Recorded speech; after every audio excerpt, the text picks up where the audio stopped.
31 जुलाई 2024 को हमास के मुखिया इस्माइल हानिया की हत्या हो गई थी। इससे पहले हिजबुल्लाह के टॉप कमांडर फुआद शुक्र की लेबनान की राजधानी बेरूत में एक हवाई हमले में मौत हो गई थी। इसके बाद से ही ईरान ने इजराइल को सबक सिखाने का ऐलान किया है और वो इसकी लगातार तैयारियों में लगा हुआ है। लेकिन अमेरिकी राष्ट्रपति जो बाइडेन पहले ही कह चुके हैं कि वो इजराइल की ढाल बनकर उसके आगे खड़े रहेंगे और बाइडेन के इस बयान से साफ हो गया है कि अगर इजराइल पर ईरान या लेबनान सीधा आक्रमण करते हैं तो अमेरिका उसकी रक्षा के लिए युद्ध में उतरेगा।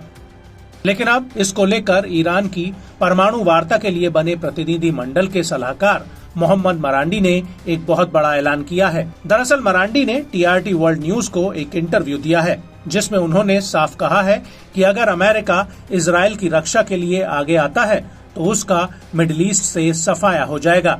TRT वर्ल्ड को दिए इंटरव्यू में मोहम्मद मरांडी ने कहा कि नेतन्याहू और उनके आसपास के लोगों के अलावा कोई भी युद्ध में विस्तार नहीं चाहता।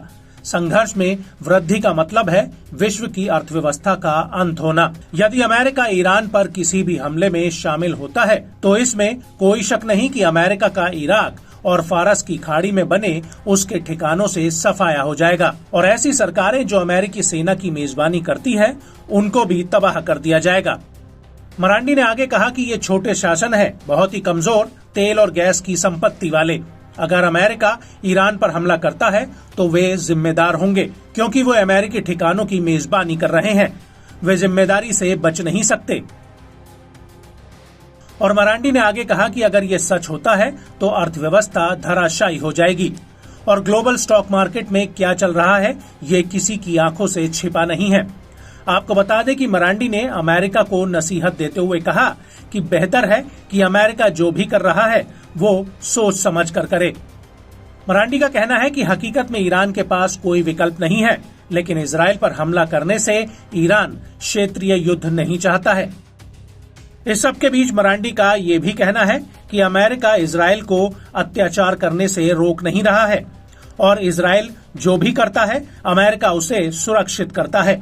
वो यूरोपीय शासन को भी सुरक्षा दे रहा है। मरांडी का कहना है कि मेरा मानना है कि ईरान और प्रतिरोधी समूहों की धुरी को इजराइल को हत्याएं करने से रोकने के लिए सजा देनी चाहिए। वहीं दूसरी तरफ अमेरिका के शीर्ष अधिकारी पहले ही कह चुके हैं कि वो इजरायली शासन को समुचित जवाब देंगे। Supreme leader Ayatollah Ali Khamenei भी पहले कह चुके हैं कि हानिया की हत्या से इजराइल को सजा देने का एक मजबूत आधार तैयार हो गया है।